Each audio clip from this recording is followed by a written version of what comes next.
نبی کے صحابہ سے الفت محبت کے جو سلسلے ہیں کبھی کم نہ کرنا۔ سیدنا عمر امیر المومنین، اللہ نے ایسا کمال دیا، اتنے با کمال، اتنی صفات کہ رسول اللہ صلی اللہ علیہ وسلم نے ارشاد فرمایا اگر نبوت کا دروازہ میرے بعد کھلا ہوتا تو حضرت عمر صفات نبوت میں اتنے با کمال ہو گئے تھے کہ اللہ پاک انہیں نبی بناتے ہیں۔ وہ فرمایا کرتے کہ میں ایمان کے حلقوں میں بیٹھتا ہوں، اس سے میرا ایمان ترقی کرتا ہے۔ مدینہ پاک کا صاف ستھرا ماحول، اذان ہوتے ہی ایک ایک فرد مسجد کی طرف متوجہ ہوتا۔ اگر کوئی کھجور کے درختوں پر ہے تو وہ وہاں سے نیچے اترتے، کوئی باغات میں پانی دے رہے وہ وہاں سے نیچے اترتے، کھیتوں کو چھوڑ کر، باغوں کو چھوڑ کر، تجارت کو چھوڑ کر، غلامی اور نوکری کو چھوڑ کر سب کے سب مسجد کی طرف لپکتے تھے۔ ایسا ماحول پاکیزہ، صاف ستھرا۔ جب ہماری مسجدیں مسجد نبی کے نمونے پر آئے گی تب مسجدوں سے وہ اعمال جو صحابہ کے گھروں میں ہوتے تھے وہ اعمال ہمارے گھروں میں زندہ ہوں گے۔ پہلے مسجدوں میں وہ اعمال قائم کرنا ہوگا جو اعمال مسجد نبی صلی اللہ علیہ وسلم میں ہوتے تھے۔ ساری مسجدیں مسجد نبی کی بیٹیاں ہیں۔ حضرت مولانا الیاس صاحب رحمۃ اللہ علیہ فرمایا کرتے تھے تو جو اعمال مسجد نبی میں ہوتے ہیں وہی اعمال ہماری مساجد میں ہونا چاہیے۔ جب ہماری مسجدیں مسجد نبی کے نمونے پر آئے گی پھر ان مسجدوں سے اعمال ہمارے گھروں میں جائیں گے، پھر ہمارے گھروں کے اندر وہ اعمال ہوں گے جن اعمال پر اللہ تعالیٰ نے صحابہ کی مدد کی ہے، صحابہ کے بیوی بچوں کی مدد کی ہے۔ اللہ ہماری بھی انہی اعمال پر مدد کریں گے۔ اس کے ذریعے گلیاں اور محلے اور بستیاں تیار ہوگی۔ اللہ کرے وہ دن آئے گا، اللہ کی ذات سے قوی امید ہے، جب مسجدیں رات و دن آباد ہو جائیں گی، اس راستے سے ہمارے محلے اور گھر اعمال سے آباد ہوں گے۔ اللہ ہماری مسجدوں کو مسجد نبی کا نمونہ بنائیں گے اور ہماری بستیوں کو اللہ پاک مدینہ پاک کی بستی کا نمونہ بنائیں گے۔ اللہ تعالیٰ نے اس لیے اعلان کیا ہے کہ ایمان والے ہی مسجدوں کو آباد کرنے والے ہیں۔ ایمان والے ہی مسجدوں کو آباد کرنے والے ہیں۔ جو اللہ پر اور آخرت کے دن پر ایمان رکھتا ہے وہ مسجد کو آباد کرتا ہے۔ اللہ پہلا انعام یہ دیں گے، اپنے غیر کا خوف ان کے دل سے نکال دیں گے۔ جہاں جہاں جن جن چیزوں کا تاثر جی کے اندر ہے وہ سارا تاثر نکلے گا۔ دائی وہ ہوتا ہے جو حالات سے تاثر نہیں لیتا، اور جو تاثر لے لے پھر وہ دائی نہیں رہتا۔ حالات کا تاثر نہیں لیا صحابہ نے۔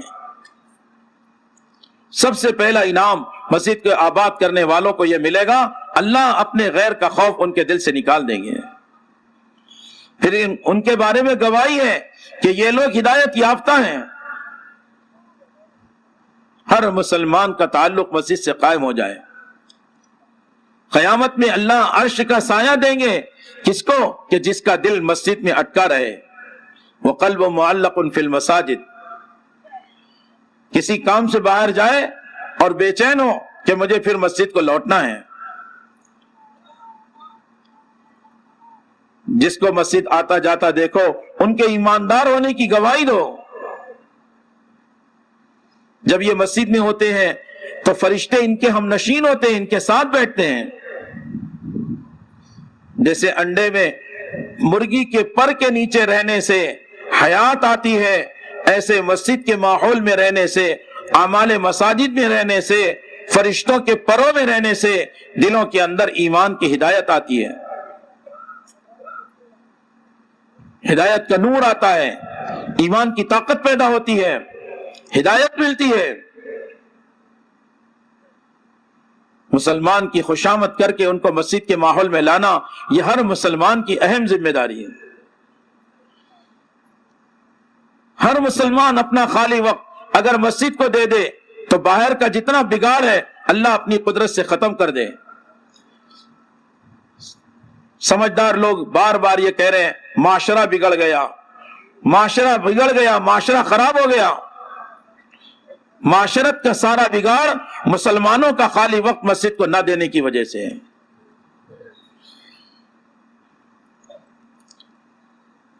ایمان کا کمال سنتوں کے اہتمام میں ہے۔ سب سے بڑی سنت ہے کہ رسول اللہ صلی اللہ علیہ وسلم نے صحابہ پر محنت کر کے ان کو مسجد والا بنایا۔ پہلے آپ نے مسجد قباء تیار کی۔ مسجد قباء کیا ہے کہ جس کا جی چاہے عمرے کا ثواب حاصل کرنا، اپنے گھر سے وضو کر کے آ جائے، 2 رکعت مسجد قباء میں پڑھ لے، اللہ اس کو مقبول عمرے کا ثواب عطا فرماتے ہیں۔ پھر آپ نے مسجد نبوی بنوائی۔ صحابہ دن کو محنت کرتے ہیں، خود رسول اللہ صلی اللہ علیہ وسلم اپنی کمر مبارک پر بڑا پتھر اٹھا کر لا رہے ہیں۔ ایک صحابی آگے بڑھے کہ لاؤ میں آپ کا وزن بوجھ اٹھا لوں۔ آپ نے کہا نہیں، اس بوجھ کو رہنے دو، تم خود اپنے لیے دوسرا پتھر تلاش کر کے لے آؤ۔ رات کو عورتیں بھی کام کر رہی ہیں، خدمت میں لگی ہوئی ہیں، محنت سے مسجد بنائی تو مسجد میں جی لگتا تھا۔ صحابہ رات و دن مسجد کو وقت دیتے تھے۔ صحابہ کا مزاج تھا کہ اپنا سارا وقت مسجد کو دیں، ضرورت کے لیے جاتے اور فوراً لوٹ کر مسجد کو آ جاتے۔ بعض تو وہ تھے بس قضائے حاجت کے لیے باہر گئے، باقی سارا وقت رات و دن مسجد کو دے رہے ہیں۔ بعض وہ ہیں پورا دن مسجد کو دے رہے ہیں، بعض وہ ہیں جو حلال کمائی کے لیے آدھا دن اور آدھا دن پورا کا پورا مسجد کو۔ جب جس کو جو حاجت ہے وہ مسجد کی طرف، کہ مسجد کی آباد کرنے والوں کے ساتھ فرشتے بیٹھتے ہیں، ان کے ہم نشین ہوتے ہیں۔ جب یہ بازار کو جاتے ہیں، کسی کام کے لیے جاتے ہیں، فرشتے ان کی مدد کرتے ہیں، اور جب یہ بیمار ہوتے ہیں فرشتے ان کی عیادت کرتے ہیں۔ اللہ کا اعلان ہے مسجد کی آباد کرنے والوں کے لیے میں ان کو راحت دوں گا، رحمت کروں گا، پل صراط کے راستے سے آسانی سے گزاروں گا اور ان کو جنت میں داخل کروں گا اور میں ان سے راضی ہو جاؤں گا۔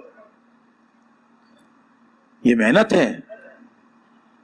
اس ماحول میں جتنے مجمع کو محنت کر کے ہمارا عملہ لایا ہے، اب جو ہمارے عملے کی فکر ہوگی وہ آنے والے مجمع کی فکر ہوگی۔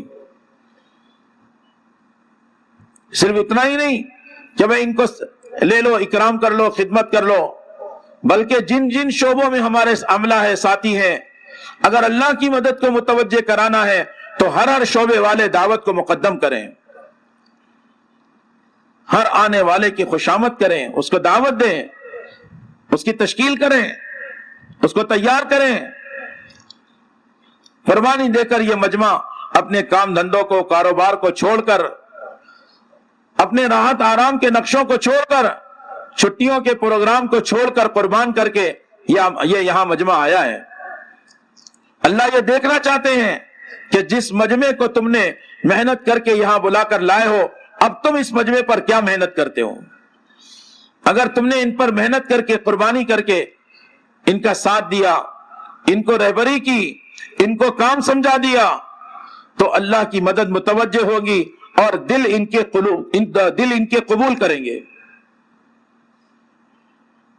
صحابہ جہاں بھی جاتے ماحول تیار کرتے، سادے سیدھے گھر بناتے، مسجد بناتے، ضرورت کی خرید و فروخت کے لیے چھوٹا سا بازار ہوتا،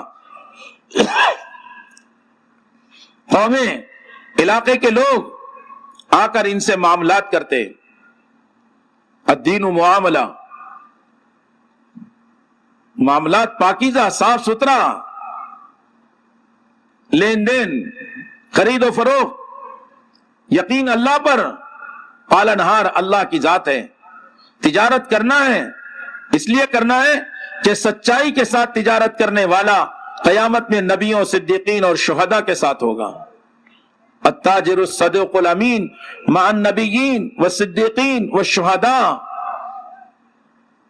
سچا تاجر قیامت میں نبیوں، صدیقین اور شہداء کے ساتھ ہوگا۔ تو تجارت اس لیے کر رہے ہیں کہ سچائی آ جائے، معاملات کے راستے سے لوگوں کو دین کے قریب کیا ہے۔ اخلاق اور برتاؤ یہ اسلام کا دروازہ ہے۔ جتنے معاملات اخلاق اچھے ہوں گے لوگ قریب آئیں گے۔